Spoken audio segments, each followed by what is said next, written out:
कि झारखंडी कौन है, और झारखंडी को परिभाषित जब हो जाएगा, जैसे उसको परिभाषित करने के लिए 4 पैमाना तय करें कि जहाँ जिस जिला में जैसा सर्वे हुआ है उस सर्वे के आधार पर उसको स्थानीयता बनाए, परिभाषित करें कि झारखंडी कौन है।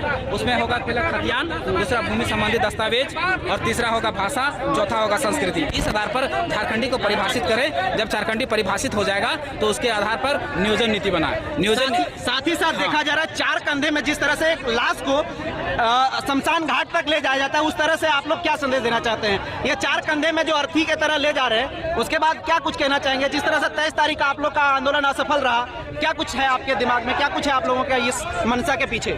इसका मंशा है कि जो हेमंत सोरेन की सरकार है ये ऐसा सोया है कि लगता है कि मर गया, इसको कुछ नहीं दिख रहा, उलूल जुलूल नीति बना दे रहा। देखिए नियोजन में कैसा किया, सबसे पहले 60-40 का नीति ला रहा है, भाषा के बैरियर को खत्म कर दिया। देखिए आज उड़ीसा की नियोजन नीति को आप पढ़िए, बंगाल की नियोजन नीति को पढ़िए, महाराष्ट्र की नियोजन नीति को पढ़िए। जब हम उड़ीसा की नियोजन नीति को पढ़ रहे थे तो उसमें साफ साफ शब्दों में लिखा रहा था he she must to ever read write and speak Odia language. आपको ओडिया पढ़ना लिखना बोलना आना चाहिए, यानी भाषा का बैरियर लगा, तभी आप नौकरी कर सकते हैं। उसके बाद कहा है कि आपको उड़िया लैंग्वेज में अगर पढ़े हैं तो आपको उसी इंस्टीट्यूट से पास करना होगा जिससे उड़िया सरकार ने मान्यता दी हो। उसके बाद बोला है, तीसरा कॉलम जोड़ा है कि आपको उड़िया लैंग्वेज जो है कम से कम 7वां क्लास तक पास होना चाहिए, तभी आप वहाँ नौकरी सकते हैं। यानी 95 में उड़िया सरकार ने कहा कि 95 सीटें हम उड़िया लोगों के लिए देंगे, 5 सीटें बाहर के लोगों के लिए दिए, 5 में भी उन्होंने भाषा का बैरियर लगा दिया। अच्छा, कौन सा नीति आप लोग चाहते हैं, कैसा नीति बनाए सरकार, उसके बारे में कुछ कहेंगे? सबसे पहले हम नीति वही तो कह रहे हैं कि सबसे पहले झारखंडी को परिभाषित करें कि झारखंडी है कौन। जी, जब झारखंडी परिभाषित हो जाएगा उसके आधार पर नियोजन बनाए, और झारखंडी को परिभाषित करने के लिए 4 चीजें होनी चाहिए।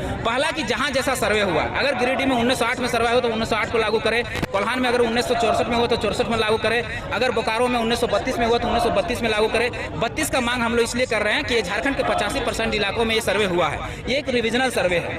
85% में अगर हम जैसे 32 को लागू करते 85% जो है झारखंड कवर हो जाएगा। उसके बाद तीसरा चौथा कॉलम जोड़े कि पहला खतियान होगा जिसके आधार पर वही झारखंडी, फिर जोड़े कि भूमि संबंधी दस्तावेज, फिर भाषा, फिर जब झारखंडी परिभाषित इस आधार पर हो जाएगा उसके बाद नियोजन बनाए। नियोजन में क्या करे कि जैसे आंध्र प्रदेश और तेलंगाना अपने लिए किया है, क्या स्पेशल प्रोविजन 371D के तहत अपनी C और D के नौकरियों में क्या किया है कि 100% सीटें रिजर्व कर दी है, तो फिर भी हम 100% सीटों की मांग नहीं करते। आप 95 हमारे लिए रिजर्व कीजिए और 5 ओपन छोड़ दीजिए, तो 95 आप सीटें रिजर्व कीजिए, और उसके बाद आप वहाँ भाषा का एक बैरियर लगाइए। यहाँ जो 5 जनजातीय और 4 क्षेत्रीय भाषाएं जो मान्यता प्राप्त हैं, जिसमें से संथाली, मुंडारी, कुड़ुक और खड़िया, और 4 क्षेत्रीय भाषाएं जैसे खोटा, कुड़माली, नागपुरी और पंचपरगलियां, इन भाषाओं को महत्व दिया जाए कि ये भाषाएं जो जानता है वही यहाँ नौकरी कर सकता है। मेरिट पेपर में इसको स्थान दिया गया है, तो इसी को पूरी तरह शर्त लागू करे कि ये भाषा आपको जाननी पड़ेगी। कब तक ऐसा आंदोलन देखने को मिलेगा यहाँ के द्वारा,